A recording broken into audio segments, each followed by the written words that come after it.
Chapter 9. Powder and Arms. The Hispaniola lay some way out, and we went under the figureheads and round the sterns of many other ships, and their cables sometimes grated underneath our keel, and sometimes swung above us.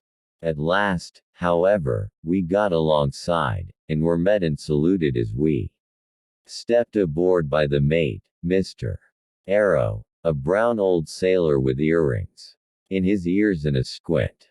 He and the squire were very thick and friendly. But I soon observed that things were not the same between Mr. Trelawney and the captain. This last was a sharp-looking man who seemed angry with everything on board and was soon to tell us why, for we had hardly got down into the cabin when a sailor followed us.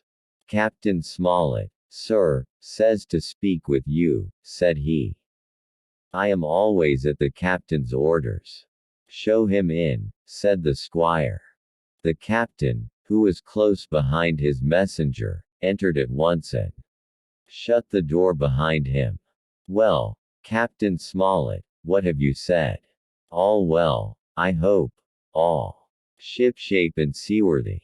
"Well, sir," said the captain, "better speak plain, I believe, even at the risk of offense. I don't like this cruise, I don't like the men, and I don't like my officer. That's short and sweet." "Perhaps, sir, you don't like the ship?" inquired the squire, very angry, as I could see. "I can't speak as to that, sir, not having seen her try," said the captain. "She seems like a clever craft, more I can't say. Possibly, sir, you may not like your employer, either," says the squire. "But here drive," Livesey cut in. "Stay a bit," said he, "stay a bit. No use of such questions as that but to produce ill feeling. The captain has said too much or he has said too little, and I'm bound to say that I require an explanation of his words. You don't, you say, like this cruise. Now, why? I was engaged, sir, on what we call sealed orders, to sail this ship for that gentleman where he should bid me," said the captain. "So far so good. But now I find that every man before the mast knows more than I do. I don't call that fair, now, do you?" "No," said Dr. Livesey, "I don't." "Next," said the captain, "I learn we are going after treasure, hear it from my own hands, mind you. Now, treasure is ticklish work. I don't like treasure voyages on any account, and I don't like them, above all, when they are secret and went begging your pardon, Mr. Trelawney. The secret has been told to the parrot." "Silver's parrot?" asked the squire. "It's a way of speaking," said the captain. "Blabbed, I mean. It's my belief. Neither of you gentlemen know what you are about, but I'll tell you my way of it, life or death, and a close run. That is all clear, and, I dare say, true enough," replied Drive. Livesey. "We take the risk, but we are not as ignorant as you believe us. Next, you say, you don't like the crew. Are they not good seamen?" "I don't like them, sir," returned Captain Smollett. "And I think I should have had the choosing of my own hands, if you go to that." "Perhaps you should," replied the doctor. "My friend should, perhaps, have taken you along with him, but the slight, if there be one, was unintentional. And you don't like Mr. Arrow?" "I don't, sir. I believe he's a good seaman, but he's too free with the crew to be a good officer. A mate should keep himself to himself, shouldn't drink with the men before the mast." "Do you mean he drinks?" cried the squire.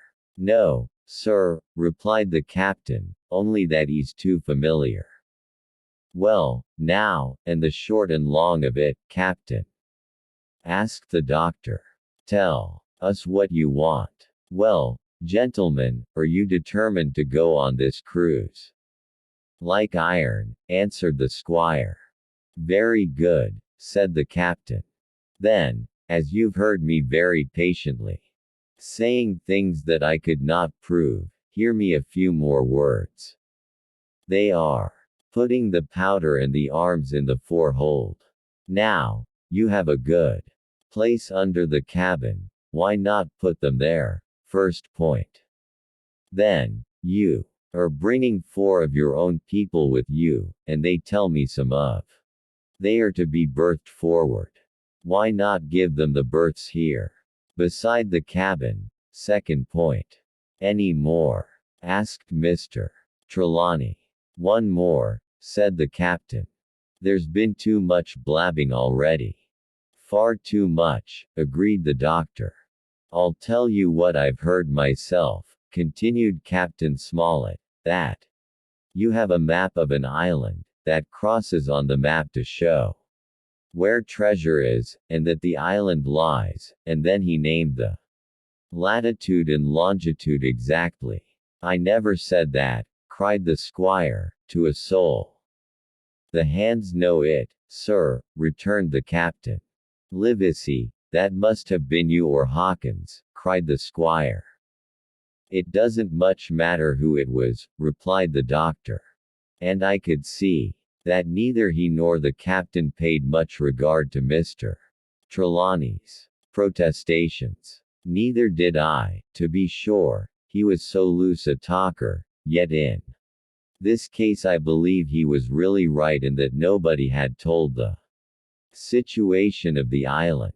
Well, gentlemen, continued the captain, I don't know who has this map, but I make it a point, it shall be kept secret even from me and Mr. Arrow. Otherwise I would ask you to let me resign. I see, said the doctor. You wish us to keep this matter dark and to make a garrison of the stern part of the ship, manned with my friends' own people, and provided with all the arms and powder on board. In other words, you fear a mutiny. Sir, said Captain Smollett, with no intention to take offense, I deny your right to put words into my mouth. No captain, sir, would be justified in going to sea at all if he had enough ground to say that. As for Mr. Arrow, I believe him thoroughly honest. Some of the men are the same. All may be for what I know. But I am responsible for the ship's safety and the life of every man jack aboard her. I see things going, as I think, not quite right. And I ask you to take certain precautions or let me resign my berth. And that's all. Captain Smollett, began the doctor with a smile, did ever you hear the fable of the mountain and the mouse?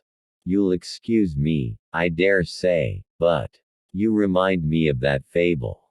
When you come in here, I'll stake my wig. You meant more than this. Doctor, said the captain, you are smart.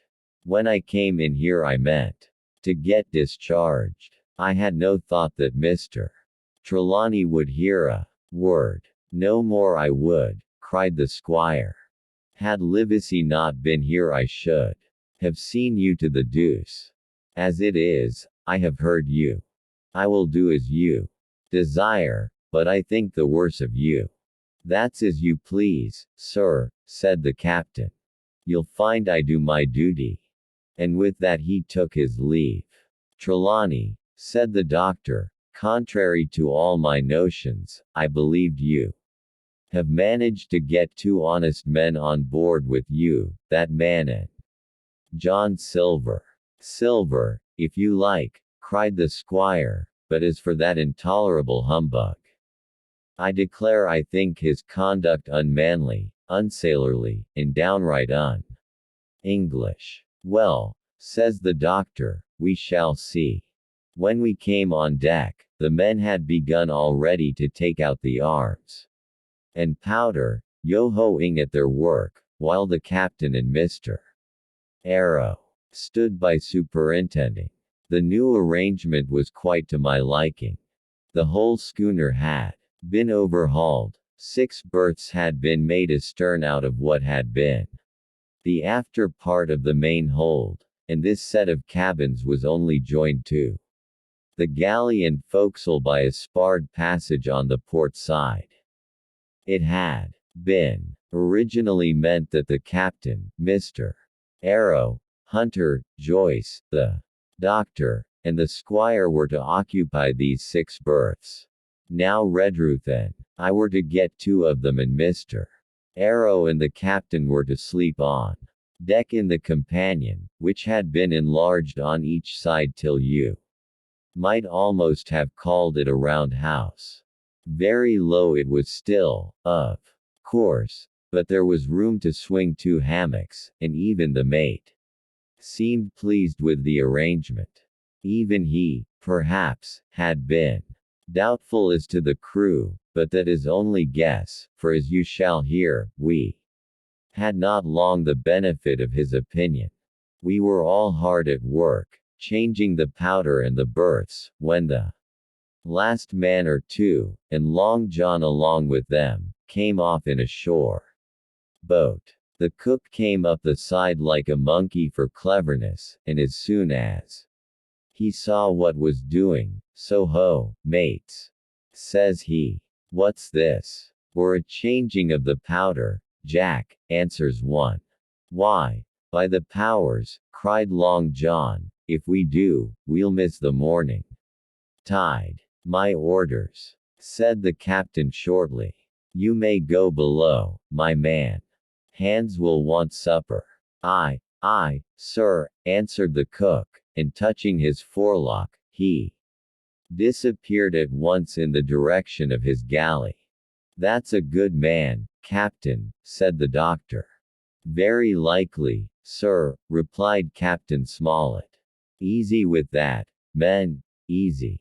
He ran on, to the fellows who were shifting the powder, and then, suddenly observing me examining the swivel we carried amidships, "A long brass 9, here you, ship's boy," he cried, "out o' that. Off with you to the cook and get some work." And then as I was hurrying off I heard him say, quite loudly, to the doctor, "I'll have no favorites on my ship." I assure you I was quite of the squire's way of thinking, and hated the captain deeply. The end.